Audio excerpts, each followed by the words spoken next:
It's the time for the package from China. Let's go.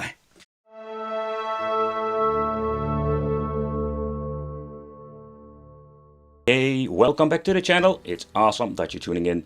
So in this video we are going to take a close look at the HD retro game system. This is a high quality computer, and that is a very bold statement, I can say that. But don't believe everything that is on the box, because in this video you will see sometimes things are just a lie. But in overall, just also going to check out how good is the quality of the product itself, the console system, the plastic, and also the controller. And is this thing worth picking up? I just need to point out there are a couple of different versions out there. One of those indications is that we do have like the pink version here. We're just going to call it that because this pink version is different from the other one. For example, Retroid also sells one. And the question remains, how good is this one? So when it comes to an HDMI system and of course the Mega Drive, we do have like a lot of great systems out there. And I mean, like, we have like very expensive systems. But for me, like, I'm always searching for a budget solution. And is this thing worth picking up in the end? Let's start with the controller. I'm just going to be honest, the wireless controller that comes with it is absolutely garbage. So when you're looking at this, like, do get the wiggle buttons, and yeah, they feel really cheap. The same with the D-pad, it's like the floating D-pad. This is absolutely not like the way you want to play. So it's great to give you wireless controllers, but these things are garbage, so you're not going to use it, I can tell you that. HDMI cable, we also have VGA, and of course the power supply. It's an okay quality, 7.5 volts, so it's a quite weird, interesting power supply, because normally we have 5 or 9 volts. But let's take a close look at the system itself. Yeah, the system itself, so what can I tell about it? Like, it's almost the same mold like the original Mega Drive or Genesis 1, but it is not the same quality. You can already feel and hear it when using the on and off.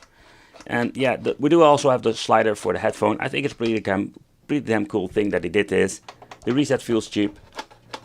The dust cover feels okay. I really love the mold, but there's another thing. So if you want to use the attachment, think about the Mega Drive or Mega CD1. Yeah, so there is no way of using this. Another thing I wanted to try out in the future is trying to get the Master System, or yeah, the Master System. The 32X is going to be very difficult to connect, or I need to find connection cable, I mean like converters, because we don't have the DIN that we have, or the S-Video connection that we have with the original one. We only have again HDMI. Of course, if you want to use HDMI, there is no way of basically like connecting 32X, and even if it's going to be working. We have like the different region switch over here, so this thing basically has everything that you're going to need. HDMI, but also we do have like the region switch, so you don't have any modifications. Audio jack at the front, and then we do have like the dual port at the back, or at the front, so having a brave right over here. But also we're going to open it up and seeing what are we going to find in the inside. Okay, so when you're looking at them side by side, you can see the casing looks very similar in many ways. Okay, there are some minor differences, like having the pink letters over here, 16-bit, yeah, a way better and bigger font. I really like this, but this looks pretty awesome in my opinion.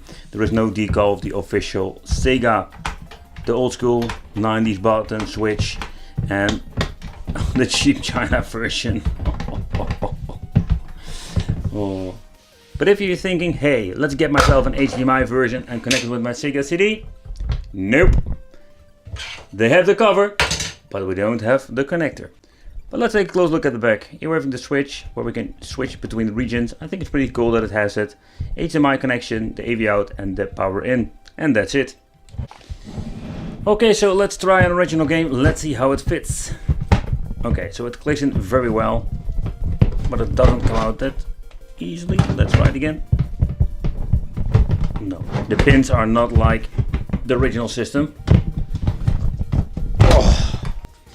Alright, so let's open it up and let's see what we're going to get inside, because I'm very curious how big is the PCB inside, because I think I'm going to cry if we see the PCB inside. Ooh, breaking the seal! Wow, there goes my warranty. Alright guys, so this is what you're going to get inside. Oh man, oh man, oh man. Oh, how easy can it be? How basic can it be? It's so when you're looking at the cover over here, it's like somebody is talking to you. But at the springs, everything is made very cheaply. Look at how they make the LED work. Look at this. They just solder it straight on the LED. There's nothing holding it in place. Yeah, okay, the hot glue holding the LEDs, but if you move it around, it will come off. Oh boy, let's take a close look at the main boards. Okay, so let's do a quick overview of the internals of the device. As you can see, there's not a lot of stuff, because back in the 90s we have these big gigantic PCBs inside, but now we are having a couple of them inside. Okay, so here we're having the PCB inside of the cartridge slot. As you can see over here, the cartridge slot is even slightly bigger than the PCB that's beneath it. Pretty funny to see this. So it's a fact that I go hot glue crazy with these things. As you can see, there the ribbon cable that goes to the cartridge slot over here. It also contains an extra PCB, and so far I can see this is for the wireless connection for the two controllers that are just straight soldered on this PCB. So in the right top corner we're going to get the slider, and as you can see there is actually a slider inside, so I'm guessing this will work. The audio jack out, and here we're having the on-off switch and the very cheap switch that is the reset switch. And last but not least, we're having here the region switch and the PCB. This is connected straight on the PCB here at the right. That is for the output and also the input, because here we have the HDMI connector, and here we're having the AV out, and then we're having here the input for the adapter. Okay guys, so we're going to do a comparison with the Sega HDMI from China with my original Sonic & Knuckles and Sonic 3 cartridge. Okay, so with the original Mega Drive or Genesis, we are going to try this with a very cheap basic upscaler, just to give it more like a good and honest competition. And just to see, I'm also going to include this with a full RGB cable and of course the same game. We're going to listen and we're going to see how good is the quality between the systems.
Alright guys, so the Sonic 3 and Knuckles cartridge, my favorite game for the Sega Mega Drive, is working like a charm.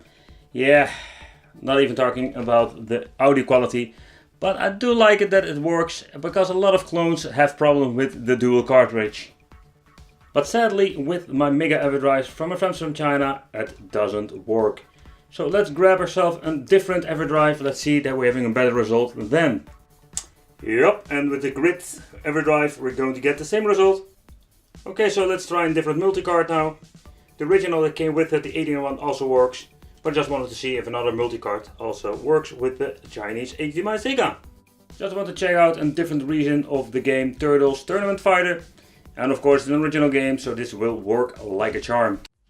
But okay guys, so this pink HD version, there were a couple of different versions out there. There was an old one, new one. I'm just going to be honest, I can't keep really track of it anymore, because it's like a jungle of Sega clones. Is it a really good replacement of the original one? I think not. It does have like a lot of flaws, like a lot of, let's say, system from AliExpress. Let me know in the comments what you think of this. Would you like consider picking it up? Would you replace your original system with it? And it would be great to see you next time. Consider subscribing, hit that little bell, become the Wicked family, and it would be great, again, to see you in the next video.